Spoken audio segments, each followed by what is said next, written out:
Bonjour à tous et bienvenue dans le nouveau texte, le texte 8, toujours avec les caractères de la Bruyère. Donc c'est la troisième et dernière œuvre sur la littérature d'idées et notamment sur l'œuvre Les caractères de la Bruyère. Donc je vais commencer. Les caractères de la Bruyère est une œuvre sur le genre de la littérature d'idées, composée en 1688 par Jean de la Bruyère, qui est un moraliste chargé à travers son œuvre, donc qui se charge d'analyser la société de son temps et de corriger les mœurs de ce siècle. D'où le titre complet à l'origine des caractères, c'était les caractères de Théophraste, traduit du grec les caractères avec les caractères ou les mœurs de ce siècle. Et donc, c'est-à-dire que La Bruyère analyse les caractères de ce siècle et les corrige les défauts de caractères essentiellement moraux. Parfois, on va le voir dans le portrait suivant, il y a quelques caractères physiques un petit peu qu'il analyse et qu'il peut corriger, mais c'est surtout moraux. C'est lié à une morale. Et donc, pour la forme de l'œuvre, en fait, cette œuvre est écrite un peu sous la forme qu'on pourrait comparer avec les maximes de La Rochefoucauld, les pensées de Blaise Pascal, etc. C'est un peu ces idées sous forme d'essais, un peu comme les essais de Montaigne, c'est des textes où voilà, ils rédigent leurs pensées, pas sous forme de roman, mais sous forme d'un texte, un petit peu un essai, quoi, sous forme d'un essai de réflexion, un texte de réflexion. Voilà, je vais à présent. Ah oui, il y a aussi petit élément à ajouter avant de lire le texte. Voilà le livre que nous allons étudier sur les. Donc, il y a plusieurs livres. Nous, on étudie le livre des 5 à 10. Et le livre actuellement que nous allons étudier, c'est le livre 6 sur les biens de la fortune. Donc, le livre précédent, c'est le livre 5 sur un peu la conversation, la société de conversation, comment converser en société, dans les salons, dans les lieux publics, que ce soit des bars, des cafés, des hôtels, des restaurants, avec des personnes, etc. Et là, on est dans une partie, les biens de la fortune, comment les gens ont-ils un rapport avec l'argent, comment ils réagissent. Et donc, on analyse le portrait de Giton. Euh, donc voilà, et encore une fois, pour autre élément d'introduction, il y a toujours l'idée du placare et docere. Donc au début, là on va voir qu'il va analyser le portrait de Giton et proposer une morale. Je vais à présent lire le texte en entier comme d'habitude. Giton a le teint frais, le visage plein et les joues pendantes, l'œil fixe et assuré, les épaules larges, l'estomac haut, la démarche ferme et délibérée. Il parle avec confiance, il fait répéter celui qui l'entretient, et il ne goûte que médiocrement tout ce qu'il lui dit. Il déploie un ample mouchoir et se mouche avec un grand bruit. Il crache fort loin et il éternue fort haut. Il dort le jour, il dort la nuit, et profondément, il ronfle en compagnie. Il occupe à table, il occupe à table et à la promenade plus de place qu'un autre. Il tient le milieu en se promenant avec ses égaux. Il s'arrête et l'on s'arrête. Il continue de marcher et l'on marche. Tout se règle sur lui. Tous se règlent sur lui. Enfin, enfin, on pourrait dire aussi tout se règle sur lui, mais c'est tout se règle sur lui. Donc, tout le monde se règle sur lui, c'est ça qu'on veut. C'est ce que ça veut dire. Il interrompt, il redresse ceux qui ont la parole. On ne l'interrompt pas, on l'écoute aussi longtemps qu'il veut parler. On est de son avis, on croit les nouvelles qu'il débite. S'il s'assied, vous le voyez s'enfoncer dans un fauteuil, croiser les jambes l'une sur l'autre, froncer le sourcil, abaisser son chapeau sur ses yeux pour ne voir personne, ou le relever ensuite et découvrir son front par fierté et par audace. Il est enjoué, grand rieur, impatient, présomptueux, colère, libertin, politique, mystérieux sur les affaires du temps, et se croit du talent et de l'esprit. Il est riche. Voilà donc pour la lecture du texte. Comme problématique, donc généralement en fait il y a deux possibilités. Soit vous annoncez, généralement c'est mieux d'annoncer la problématique qui découle ensuite sur un plan.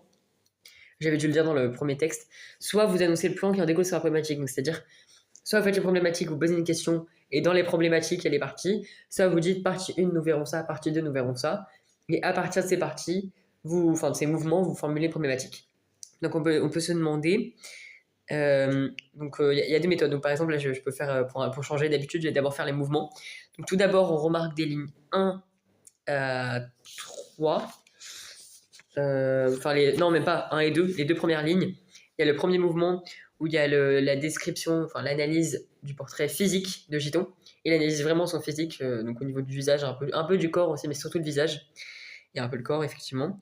Ensuite, il y a une autre analyse, mais plutôt portée sur la morale, la manière dont il se comporte, la manière dont il se tient, il parle, il s'exprime, il est posé, comment il se tient en société, en fait. Là, il analyse dans un salon, la Bruyère.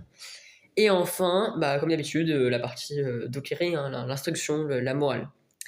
Et donc par conséquent, nous pouvons nous demander, un peu comme le texte précédent, on peut reprendre la même problématique que le texte précédent, comment le portraitiste devient moraliste. Donc comment La Bruyère qui peint le portrait de Géton se fait-il, assure-t-il sa fonction de moraliste. Ça c'est une première problématique. Ou alors, donc ça c'est général, hein, ça c'est un peu pour tous les textes globalement. Ou alors, comment ce texte permet-il de porter un regard critique sur la société en la regardant à travers le prisme de l'argent. Donc, comment, autrement dit, La Bruyère critique la société dans le prisme de l'argent. Là on analyse les biens de fortune, on analyse l'argent. Donc là dans ce cas-là on analyse le rapport avec l'argent qu'a Giton, qui est décrit par La Bruyère, enfin que décrit La Bruyère. Donc on commence par le premier mouvement. Tout d'abord, il y a le premier mouvement qui commence directement par le prénom du portrait, c'est-à-dire Giton, qui est en italique, et qui vient, donc pour la petite introduction, qui est d'origine grecque. Et donc ce que ça signifie un peu faire surgir le mystère quant à la véritable identité de son personnage. Enfin voilà, c'est un peu l'idée du mystère, l'identité, et que qu'on est en train de dire qu'en fait, ce n'est qu'un être de papier, comme dirait Paul Valéry. Il parle pas de La Bruyère, mais il y a une expression qu'il emploie, être de papier, qu'on pourrait signifier là, c'est un prénom un peu d'origine grecque, mais qui est utilisé pour l'œuvre. Mais c'est pas un vrai prénom, Giton. Enfin, voilà. C'est un peu l'origine grecque. C'est comme, en comparaison avec les textes de théâtre, Orphise, ça vient du grec également, Orphée, Orphise, les divinités. Pareil, c'est un peu des prénoms fictionnels employés pour leurs œuvres. C'est pas quelqu'un qu'on verrait de tous les jours, Honoré, Jean, etc. Ou Alphonse, ou Paul, ou Jacques, ou Pierre, ou Martin, etc. Des prénoms communs, on va dire. Et là, justement, c'est pas le cas. Ensuite, au niveau de la description physique, on peut constater qu'il y a une accumulation de 7 compléments au verbe a. Donc le verbe a, l'auxiliaire avoir, là, giton a. Et ensuite, il y a plein de compléments. Le teint frais, premier complément. Le visage plein, 2. Les joues pendantes, 3. L'œil fixe, 4. L'œil fixe est assuré, donc 4. Les épaules larges, 5. L'estomac haut, 6. La démarche ferme et libérée, 7. On a les 7 compléments. Il qualifie un peu son physique. Donc d'abord, il a un teint frais. Donc peut-être ce teint frais, peut-être qu'il met un peu de fond de teint, entre guillemets. Ça pourrait être une comparaison de l'époque. Un visage plein, donc un gros visage, des joues pendantes, des grosses joues, donc peut-être un gros sourire. L'œil fixe, il regarde précisément, il est assuré. Les épaules larges, il est costaud, il est baraque, voilà. L'estomac haut. La démarche ferme et libérée, ça fait un peu le grand homme, le grand soldat qui se montre. Donc il prend vraiment la description physique, montre un personnage qui est costaud, solide, bourrin un petit peu, et surtout assuré, sûr de lui, solide, qui se laisse pas marcher dessus, au contraire, qui va marcher dessus, on pourrait dire. Maintenant, donc ça c'était pour le premier mouvement, la description purement physique. Maintenant, on entre directement, c'était assez rapide, dans le cœur du sujet, c'est vraiment la description morale. La manière dont il se porte dans les salons, dans les relations sociales. Donc il y a également une accumulation de termes pour la description physique. Excusez-moi, j'allais dire chimique non plus. La description morale donc voilà, une description morale qui est exprimée également par une anaphore ou un petit peu, des termes accumulés. Donc ça commence à la ligne 4, à la ligne 3, excusez-moi, par le pronom personnel de la troisième personne singulier il, suivi du verbe un petit peu, de verbe conjugué au présent simple parler, donc parle, il parle, qui indique comment il parle justement en société. Il parle comment avec confiance. Donc l'adjectif le nom commun confiance indique comment il parle. Et après, il y a une répétition de plusieurs verbes qui suggèrent un petit peu un présent de vérité générale, donc la manière dont il parle. Il y a plusieurs verbes, donc le verbe répéter, goûter, donc il fait répéter, il ne goûte, voilà, déployer, il déploie, il se mouche, il crache, il éternue, il dort le jour, il dort la nuit, il ronfle, il occupe. Il y a tous ces verbes qui indiquent c'est un personnage très actif. Hein. Le fait qu'on a dit que c'était un personnage un peu costaud, solide, sûr de lui, et ça se voit aussi entre guillemets, ça s'applique dans son caractère. Voilà, il est très actif, il fait plein de choses en même temps. Autant il va parler, autant il va goûter, il va tousser, éternuer, dormir. Il y a un peu ce mélange d'action, un peu en référence au portrait de Théodecte qui voulait faire tout en même temps, qui en même temps mangeait, en même temps buvait, donc quand il était à table, en même temps parlait, en même temps riait. Il y a un peu cet excès un petit peu d'action qui montre que ces personnages sont actifs, mais c'est presque excessif en fait, c'est presque de trop, c'est le verbe de trop entre guillemets. Et donc comme je le disais, voilà, les verbes là, qu'on a cités sont accompagnés de compléments du nom. Donc, par exemple, les verbes parle et faire répéter, ligne 3, se mouche et éternue, ligne 5 sont accompagnés de compléments circonstanciels. Donc par exemple, avec confiance, avec grand bruit, fort loin. Donc, par exemple, il parle avec confiance, il fait répéter, il ne goûte, ça se rapporte à la confiance. La manière dont il parle, il crache fort loin, il éternue fort haut. Donc pareil, fort loin, fort haut, ça désigne l'endroit où, on va dire, il évacue, entre guillemets. Il évacue de la bouche. Il déploie voilà, un ample mouchoir et se mouche avec grand bruit. Avec grand bruit, ça signifie la manière dont il se fait remarquer justement en évacuant sa bouche, entre guillemets.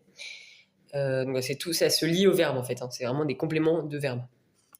Enfin, ce sont des compléments circonstanciels de manière, la manière dont il évacue, mais on pourrait aussi appeler ça entre guillemets des compléments du verbe parce que ça se lie au verbe qu'on a cité. Nous pouvons par la suite analyser un autre procédé littéraire qui est le parallélisme. Parallélisme entre par exemple il dort le jour et la nuit. Humainement, c'est pas possible de dormir et le jour et la nuit. C'est pas possible. Il y a ensuite les compléments circonstanciels, un petit peu de manière également, enfin, on pourrait dire presque de moyens. Enfin, la manière, le premier, c'est une manière plutôt profondément. Ligne 6, hein. Il dort le jour, il dort la nuit et profondément. Profondément, il ronfle en compagnie. Donc, profondément, il dort profondément. C'est ça que ça signifie. Donc, c'est la manière dont il dort. Mais en compagnie, c'est plus un complément circonstanciel de moyens. C'est-à-dire, il dort par quel moyen en compagnie. Enfin, avec qui c'est un peu cette idée, entre guillemets, de moyens. En compagnie de qui? En compagnie. Enfin, on n'a pas de précision sur la compagnie, mais on pourrait dire que c'est un complément circonstanciel de moyens. Et donc, comme le caractère précédent, hein, théodecte, on peut comparer les deux dans le sens où autant théodecte que Giton n'ont pas de gêne. Et Giton, lui, il est pareil, il est sans gêne, il est très à l'aise. Hein. Il dort profondément, donc peu importe s'il y a des gens à côté, tant pis, il dort, c'est tranquille. Et il ronfle en compagnie, donc même s'il y a des gens, il ronfle. Quoi. Il n'a aucune gêne, aucune limite. Là, pareil, il fait preuve d'un léger, quand même un bon manque d'éducation. Que nous pouvons comparer en analysant avec le caractère précédent de théodecte. Par la suite, nous avons les verbes conjugués au présent simple dans l'indicatif. Occuper, il occupe à la ligne 6 et il tient, donc tenir, à la ligne 7, qui indique qu'il a un rôle un petit peu de meneur. Il porte une importance aux yeux du public. C'est que, entre guillemets, un peu comme théodecte, il tient un rôle de meneur, il est vraiment présent, c'est vraiment le plus important et se montre comme la personne la plus importante. Cependant, ce qui va diverger, ce qui va les différencier, c'est que théodecte, lui, personne l'apprécie. Il y avait l'adjectif désobligé, désobliger toute l'assemblée, etc. On le laisse parler, etc. Pour pas perdre d'énergie, pour pas se fatiguer à perdre d'énergie, on se dispute pas avec lui, on le laisse gagner au jeu, etc. Tandis que là, on va voir après que là, les gens le laissent avoir un rôle principal, puisque justement, ils le trouvent intéressant à voir la population va l'écouter, va le suivre. Autre élément qui montre qu'il a un rôle principal, c'est le comparatif à la ligne 7, oui c'est ça. Il occupe à la table et à la promenade plus de place qu'un autre. Le comparatif plus de place qu'un autre indique un effet, ça crée un effet de supériorité. Il est supérieur par rapport à quiconque autre, à quelqu'un d'autre. Peu importe si l'autre personne c'est quelqu'un de la noblesse, du clergé, bourgeois, un paysan, peu importe qui c'est, un homme, une femme, un enfant, un adulte. Dans ces cas, il est considéré comme supérieur. Voilà. Nous pourrons presque distinguer dans ce deuxième mouvement presque un sous-mouvement avec le changement de pronom personnel. On passe en effet du pronom personnel il à on. Donc à la ligne 9, 10, entre 9 et 11. Il interrompt, il redresse, usage du pronom il. Puis après, on ne l'interrompt pas, on l'écoute aussi longtemps qu'il veut parler. Donc c'est-à-dire, là, la Bruyère décrit comment il agit en société, et après il décrit la réponse entre guillemets de ses interlocuteurs, c'est en l'occurrence le public qui malgré les inconvénients de son caractère, le fait qu'il veut se montrer un peu le plus important, le fait qu'il est un peu sans gêne, sans limite, qui fait preuve d'un manque d'éducation, peu importe, les gens l'écoutent quand même peut-être que justement, il y a un léger retournement de situation dans le sens que par son caractère déplacé, c'est presque un spectacle aux yeux du public. Les gens prennent cela pour un spectacle. C'est ce qui vient les divertir, ce qui leur plaît. Donc là, on est un petit peu dans le point du plaquérer, donc le plaire. Enfin, quand je dis le plaire, ce qui vient leur plaire, quoi, évidemment. Après, c'est comme ça qu'on peut raisonner. En effet, le fait de voir des spectateurs qui limite apprécient sa présence malgré son caractère déplacé et qui fait preuve de manque d'éducation, ça peut paraître étonnant, mais c'est pour ça que justement on pouvait parler de manque de retournement de situation dans le sens que justement ça les divertit, c'est plaisant dans ce sens-là. Parce qu'en soi, si on parle d'un point de vue général, en dehors de ce côté un peu spectaculaire, c'est pas hyper plaisant que quelqu'un soit sans gêne, essaye de prendre la première place, etc. Voilà, c'est très déplaisant. Presque énervant, presque colérique et disputant, on pourrait se disputer. Voilà. Et par conséquent, l'usage du pronom personnel on se poursuit à la ligne 11. On est de son avis, on croit les nouvelles qu'il débite. Donc là, on est vraiment pour lui. Hein. On ne l'interrompt pas, donc c'est-à-dire qu'on lui porte l'attention. On l'écoute aussi longtemps qu'il veut parler, donc on lui offre, c'est-à-dire on lui offre notre temps, quoi. On est de son avis, donc c'est lui qui dirige, on valide quoi qu'il arrive.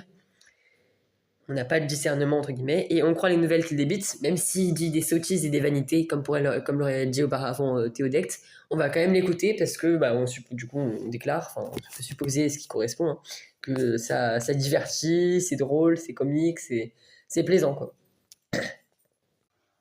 Pour continuer, à la ligne 12, l'apostrophe S apostrophe s'il s'assied, suivi du verbe conjugué voyez, vous le voyez, indique, donc là c'est vraiment une mise en scène pure et dure où il se met au premier plan, c'est-à-dire que s'il s'assied, on le voit, et après suivi de l'infinitif s'enfoncer, on le voit s'enfoncer dans quoi? Dans le fauteuil. Donc comment suivi encore du nom commun fauteuil.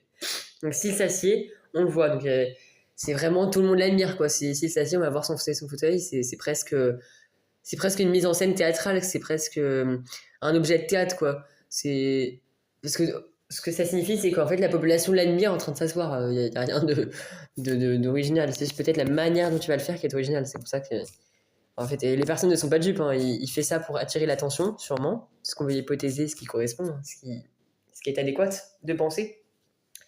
Mais les gens ne sont pas dupes en tout cas, savent que c'est pas lui le caractère principal, etc. Et peut-être que lui s'en rend pas compte, mais que les gens se servent de son caractère pour se divertir. Ils s'y plaisent, ils s'en divertissent. Après cela, nous retrouvons encore une fois, donc il y a beaucoup d'accumulation. Donc là, une accumulation de plusieurs infinitifs, hein, à partir de la ligne 12, la ligne 12, 13, même jusqu'à 14, avec les verbes à l'infinitif. Donc ligne 12, s'enfoncer, ligne 13, froncer, abaisser, donc froncer le sourcil, abaisser son chapeau, ligne 14, relever ensuite, et découvrir son front, toujours ligne 14. Donc il y a quand même deux verbes antonymes, hein, abaisser son chapeau sur ses yeux pour ne voir personne, ou le relever ensuite, abaisser puis relever, c'est antonyme, c'est deux verbes antonymiaux, on pourrait dire, enfin antonymial, deux verbes qui sont antonymes. Ces verbes témoignent encore du fait qu'il est actif et qu'il se met en valeur et se met en scène dans un comique un peu de situation, dans un comique théâtral entre guillemets de situation.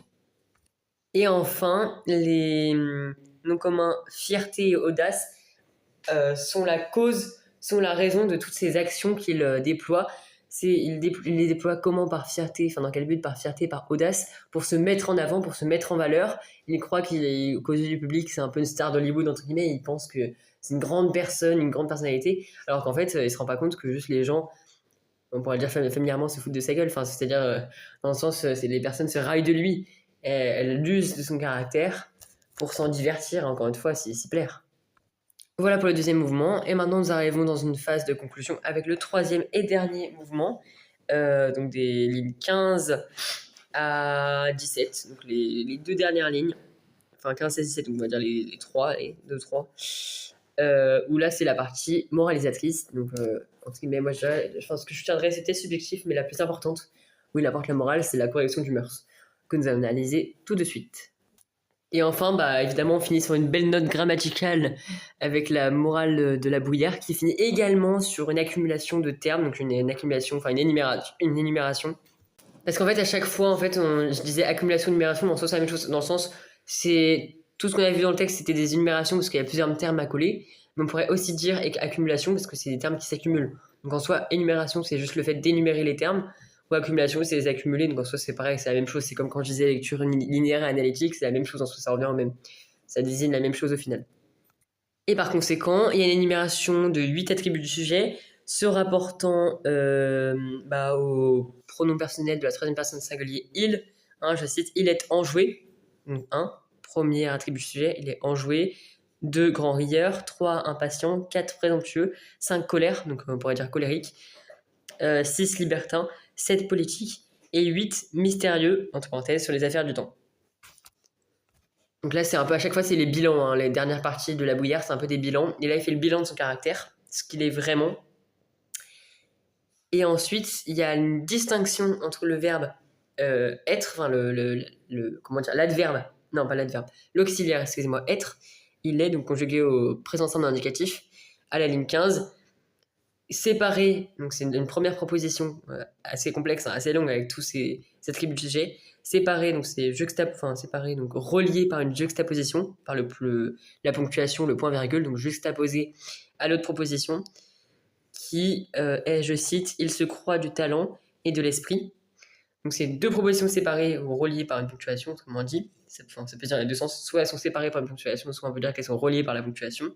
Et en fait, la distinction des deux verbes, c'est auxiliaire être, il est enjoué, donc là c'est ce qu'il est vraiment, c'est descriptif, c'est entre guillemets présent de vérité générale parce que c'est vraiment son caractère, à la distinction du verbe se croire, verbe pronominal se croire, où c'est complètement différent.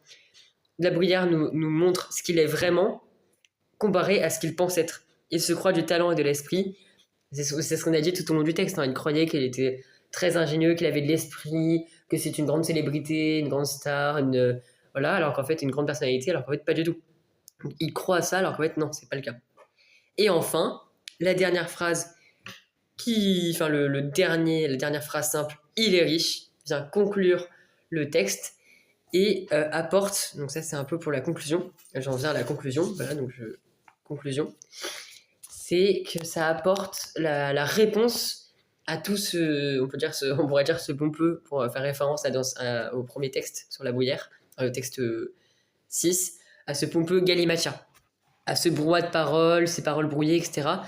Le fait que la manière dont il se porte, voilà, la manière dont il s'offre cette possibilité, cette croyance, entre guillemets, d'être le plus fort, le fait qu'il se prend pour, de manière physique, être costaud, être bien vêtu physiquement, on va dire, bien se traiter, se prendre pour un fort, c'est peut-être parce qu'il est riche.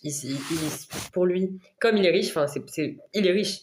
Il est riche et il use de sa richesse pour se témoigner d'un homme fort. Enfin, il déploie sa richesse comme si c'était un homme fort, c'est-à-dire, comment expliquer pour faire simple, il use de sa richesse. Pour lui, la richesse, ça fait en sorte qu'il est fort. Donc, comme il est riche, il doit se croire le plus fort, l'homme ayant le plus d'esprit, etc., etc., le plus de discernement. Et c'est ça le rapport qu'il a à l'argent, en fait. Pour conclure ce livre, enfin, en tout cas cet extrait sur le rapport à l'argent, c'est que voilà, il use de sa richesse pour se témoigner, enfin, pour accentuer, pour être très excessif, il en abuse, en fait, il abuse de sa richesse pour paraître le plus fort. Voilà, c'est ça le rapport à l'argent sur le qu'analyse la Bruyère. Et ce qu'il faut souligner d'un point de vue global dans le texte, c'est que là, on a eu en plus au tout début, parce que normalement, s'il n'y avait pas eu la description physique, on aurait juste eu deux parties. Le cœur du texte, c'est la description. Hein. À chaque fois, c'est la description et l'analyse essentiellement morale. Puis, généralement, sauf dans le texte précédent où il n'y avait pas, la correction moralisatrice du texte, la correction des mœurs faites par la Bruyère, qui est moraliste. C'est son job, quoi, c'est son métier, sa profession. Voilà, tandis que dans ce texte, évidemment, là, il y a eu la description physique, la description morale, donc toute cette analyse, puis la morale. Et globalement, dans le caractère présenté de Giton, hein, comme celui de Théotecte et d'Assis avant, enfin de Théotecte avant et Assis avant, et aussi la morale qu'il apporte, ce qu'il faut retenir, c'est que voilà, qu'on peut dire à chaque fois en conclusion ou un peu en ouverture, c'est qu'on pourrait comparer tous ces caractères à notre époque, hein. Évidemment, il y a des personnes qui pourraient s'y reconnaître, qui s'y imprégner, s'y identifier, voilà, c'est le terme le plus adéquat, je suppose, je pense, s'y identifier. Voilà, on pourrait s'identifier à travers ces caractères et se servir de l'analyse un petit peu faite, enfin surtout la correction par la bruyère pour nous corriger nous-mêmes. Et donc c'est pour ça que cette œuvre, elle est assez bien, puisqu'elle peut aussi se comparer à notre époque. Évidemment, les caractères physiques sont assez différents et moraux aussi. Il y a des valeurs qui sont développées, d'autres qui se sont perdues, etc., etc.